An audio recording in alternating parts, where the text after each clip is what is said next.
I don't even know if I'll use it, but I magic marker, and if there's a hockey rink there, that's what I've been more comfortable with. But and I'll figure out how to work this. But I would say Carrie's probably one of the most persistent people. Last year, I ducked her emails, phone calls, so I blew it off last year, and then this year it kept on me, and I said, in one email, I said, what do you want a 50-year-old with a beer belly with bad habits to talk about at a wellness?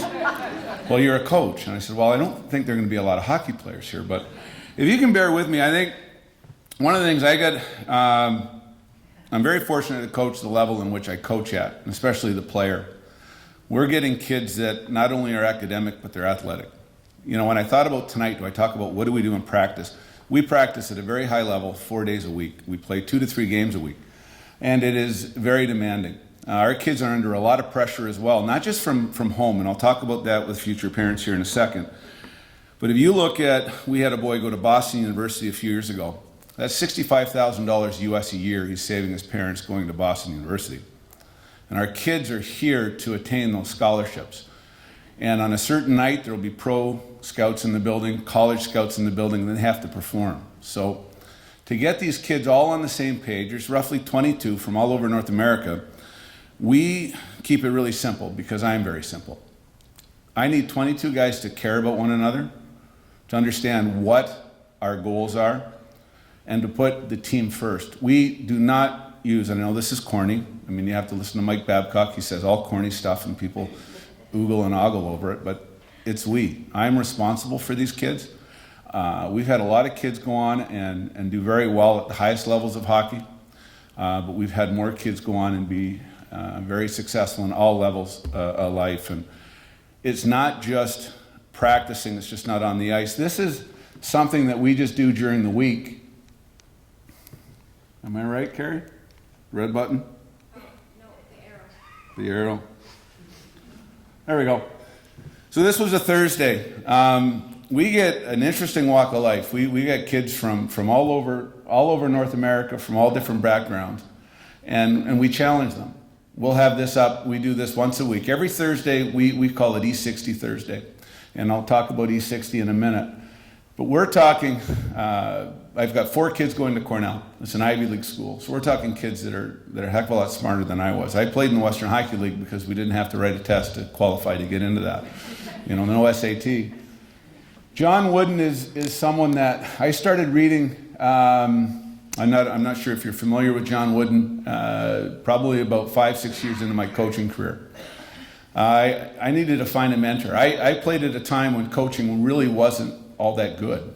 And this is a gentleman who's not just a devout Christian, but the greatest coach and considered to be the greatest coach of all time. This is something we give our guys all the time. And I can't tell you enough that if you can find, there'll be a book here that'll show you, if you can find this book, it'll make you a better parent, it'll make you a better person, whether you're an athlete or not an athlete. It won't matter. It's truly amazing. That's the book. So if you can screenshot that book does not leave my desk. I've had it for about 20 years, and we will have kids and some of the best players that I've coached, and this is something that I don't know why we can't like ourselves more. I had a guy, and I asked him if I could use his name. His name was John Yutzi. He came from Ontario. John was one of the best players I've coached. He was 6'3", he was a defenseman, he was talented, and John didn't like himself. John thought he sucked, and it was one of the most challenging things that I had as a coach. And John had this book as a loaner. Nobody could keep it, because I always needed it by my desk. But why can't we like ourselves more? Why are we so hard on ourselves? These kids battle a lot of pressure, and I'll get to pressure here in a minute. I will have them, they'll go through a game, we'll set our goals, and then after the game, shortly thereafter, they're out in the parking lot and they're hearing from their dad on all the things he didn't do well because he watched it on fast hockey back in Ontario. And that's a small percentage, but don't be that parent.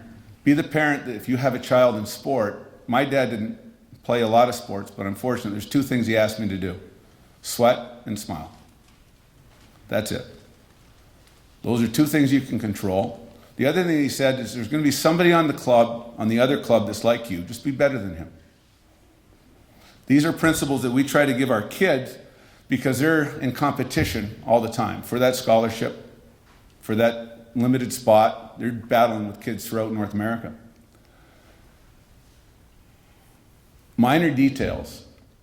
It's amazing the highest level of hockey, the coaches, just how anal they truly really are. Like Mike Babcock apparently is out of this world. Everything has to be just perfect. The work that these guys put in is incredible.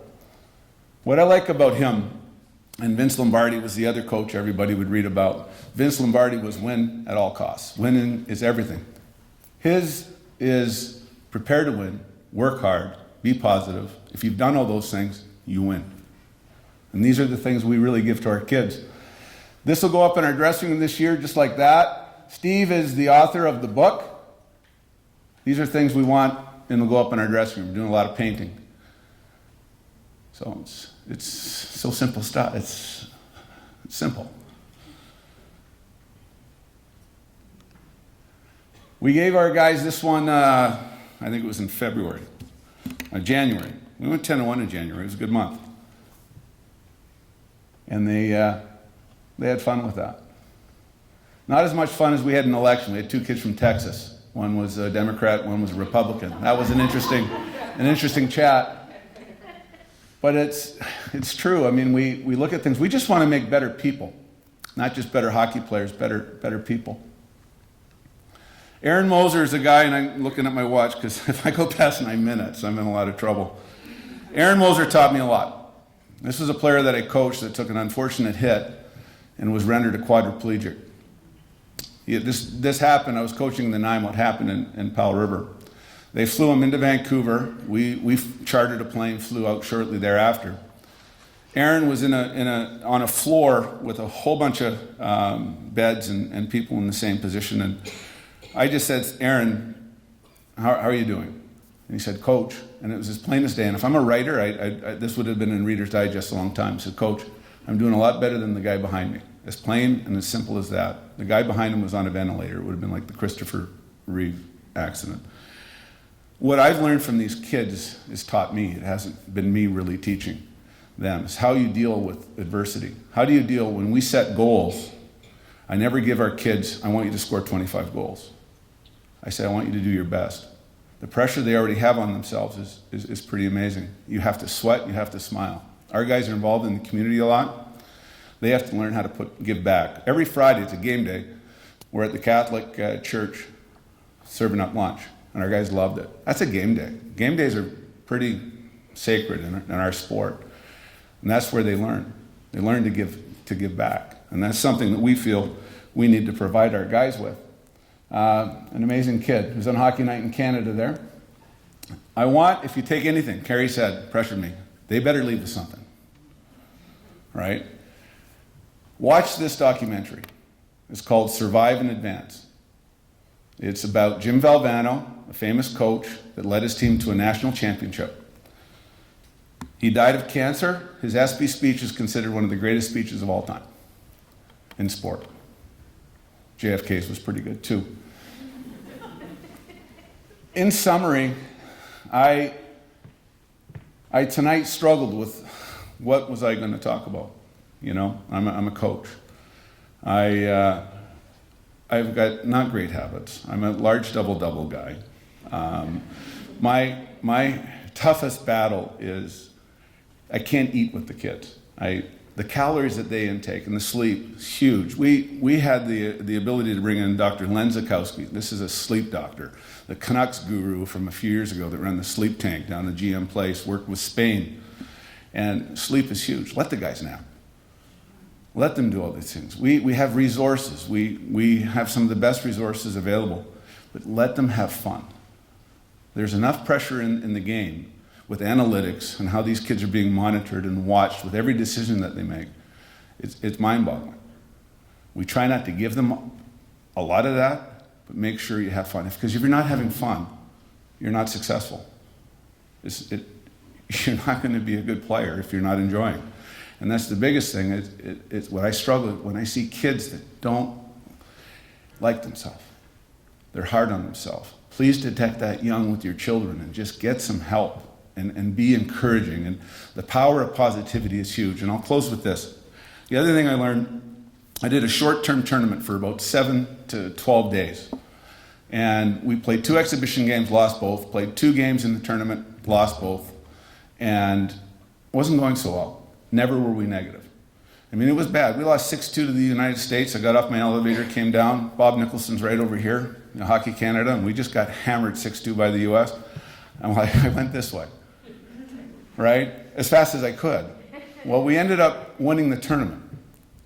And we were never negative. Things weren't going well. We always found positive. So a lesson in what I've learned, and I'm learning. I've coached a long time in 2 different generations. Positivity is huge, 3 to 1. If I give a guy something negative, I have to follow up with 3 positives. And kids of this generation are smarter, they're better fit, and they want to know why. We have to tell them why. Gary, I'm at 9 minutes? I'm at 9 minutes. So, the one thing I'll close with is a Warren Buffett quote. This is just the health stuff, okay? If a genie were to appear before you and say, any vehicle that you want, you can have, condition of, you have to have it for the rest of your life. How well would you take care of that? And then I looked at myself and I went, I want a Humvee, something that's indestructible. Because but I thank you for dealing. I didn't even use the board. This was a comfort thing for me, Carrie. And my dry eraser. So 2 things. I would get the book. If you got a teenage son or even for yourself, it's a great book. We can go back to it, or it's John Wooden. Survive in Advance. Watch it. You will cry. It's fantastic. Thank you very much for listening. Just a coach here, and have a great night.